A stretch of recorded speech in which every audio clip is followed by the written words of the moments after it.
અછતના મુદ્દા સામે આવી રહ્યા છે, જ્યારે વડી કચેરી ખાતેથી પણ નિયમોમાં બાંધછોડ કરી આ ટ્રેડ શરૂ કરવા માંગ કરી છે। દેશ સહિત રાજ્યમાં સામાન્ય રીતે ફોર વ્હીલનો વ્યાપ વધ્યો છે, જેની સામે ફોર વ્હીલ વાહન ચલાવવા શીખનારાની સંખ્યા પણ સ્વાભાવિક વધવા પામી છે।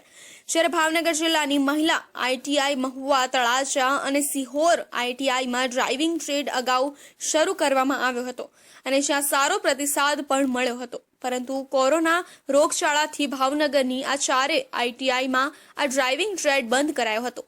જો કે કોરોનાના મહામારી બાદ સ્થિતિ સામાન્ય થઈ હોવા છતાં આજ દિવસ સુધી આ ટ્રેડ કોઈને કોઈ બહાના હેઠળ શરૂ થવા પામ્યો નથી। આ ડ્રાઇવિંગ ટ્રેડની વિગતો મુજબ સામાન્ય રીતે એક માસમાં 15-15ની 2 બેચ ચાલતી હતી, જેથી 30 ઉમેદવાર ડ્રાઇવિંગ શીખી શકતા હતા। જ્યારે છેલ્લા 3 વર્ષથી આ ટ્રેડ બંધ રહેતા ભાવનગરની ચારે આઈટીઆઈ ના થઈ 4000થી વધુ ઉમેદવારોને લોસ જવા પામ્યો છે।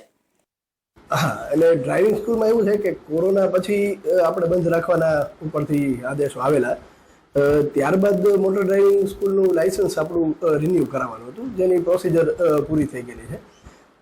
કોરોના બાદ આપણને મોટર ડ્રાઇવિંગ સ્કૂલ માટેના ડ્રાઈવરો અવેલેબલ થયા નથી। ઘણી બધી પ્રક્રિયાઓ કરવા છતાં આપણને ડ્રાઈવર અવેલેબલ થયા નથી।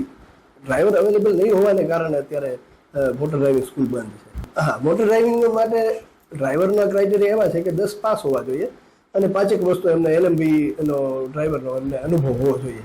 જોકે સંલગ્ન આઈટીઆઈના અધિકારીઓને પૃચ્છા કરતા ક્યાંક પરિવહન પોર્ટલ પર 6 માસથી અંદર આવતા મોટર ડ્રાઇવિંગ સ્કૂલનું લાયસન્સ નીકળી શક્યું ન હોવાનું જણાવ્યું છે, તો ક્યાંક ડ્રાઈવરના અભાવે ટ્રેડ બંધ પડ્યો હોવાનું જણાયું છે। જોકે ડ્રાઈવર માટે જાહેરાતો આપવા છતાં કોઈ અરજી આવી ન હોવાનું પણ જણાય છે, જેમાં ડ્રાઈવરને પ્રતિ કલાક 90 રૂપિયા લેખે વેતન અથવા વધુને વધુ રૂપિયા 14,000 મળવાપાત્ર હોય, તેમજ ઉમેદવારનો ઓછામાં ઓછો 5 વર્ષનો ખાનગી ડ્રાઇવિંગ સંસ્થામાં ડ્રાઇવિંગ શીખવાનો અનુભવ ડ્રાઈવરને હોવો જોઈએ।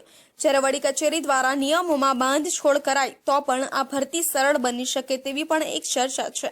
અન્યથા આ માટે આઈટીઆઈમાં ડ્રાઇવિંગ શીખવાડવા માટે વાહનો છે, પણ ઉપયોગ વગરનું બંધ પડ્યું છે। ત્યારે વડી કચેરી દ્વારા યોગ્ય નિર્ણય લઈ સૌથી વધુ લોકચાહના અને વધુ પ્રવેશ ધરાવતો ડ્રાઇવિંગ ટ્રેડ તાકીદે શરૂ કરાય તેવું અરજદારો ઈચ્છી રહ્યા છે, જેથી પ્રાઇવેટ ડ્રાઇવિંગ સ્કૂલોને મોંઘી દાટ ફીના બદલે સરકારી નોમિનલ ફીમાં ડ્રાઇવિંગ